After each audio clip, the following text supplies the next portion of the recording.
This is a fully automatic manipulator, and firstly, the shells are placed in a fixed container. The manipulator grabs the shell and puts the shell on the assembly line, where the base of the shell can be separated from the cover. This is automatic base and cover assembly unit 1. After the base and the cover are automatically installed, with 2 small parts, the base to be used in the next process will flow down this conveyor belt. The cover will flow down from the upper conveyor belt. This is automatic base assembly unit 2. The installation of the handle spring, adjustable screw nut, etc. are all realized here. Here is the manual assembly unit. Because the current equipment do not yet have the feasibility of intelligent assembly for the bimetal system, so we currently use manual assembly. After manual assembly, the product will flow into our automatic base assembly unit 3. This is automatic base assembly unit 3. The trip, the U-type connecting rod, the arc chamber, and other components are automatically installed here. This is an on-off detection unit. At the forefront of the production line, the shell is separated into base and cover, and the cover is transported here through the assembly line. Here, the equipment automatically combines the cover and the base, and at this point, the assembly of the entire product is basically completed. In the on-off detection unit, the product will go through a series of tests to ensure that the components of the product are assembled correctly.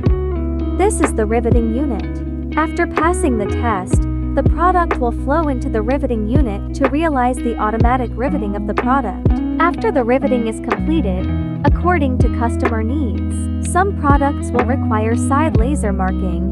The product then enters the side laser marking unit. This is the mechanical wearing unit. Because in the case of mechanical wearing, the product needs to be erected. So the products will change from supine to vertical. And there is also an automatic unscrewing unit, because we need to push out the screw. For the later thermal test, then the thermal probe can be inserted in. This is automatic thermal test unit 1. Firstly, according to the product specification, we will set the current, the equivalent time, of the upper limit and the lower limit of the product, according to different room temperatures to verify whether the product meets the requirements. And in order to further ensure product quality and stability, we will conduct 2 thermal tests and 1 magnetic test on the product during the whole process. Qualified product will flow into the cooling unit through the conveyor belt behind me. Under normal circumstances, according to technical standards, the cooling time is no less than 45 or 60 minutes. In this way, the product will be cooled to a normal temperature state. This is automatic thermal test unit 2. After cooling, the product will enter the thermal test recalibration stage. After the recalibration, the products will be placed in the turnover box, waiting for manual sampling inspection. This is the manual thermal detection unit. The quality department will select some products according to the sampling standard of GB 2828.1 and carry out product verification on the manual thermal testing station. This test is a kind of detection in the production process. In this way, the efficiency of the entire production cycle is greatly improved. The reliability of the detection results of the previous 2 automatic thermal test devices can also be further tested. Next is an automatic multi-pole assembly unit. The product flows into the unit pole by pole from the front.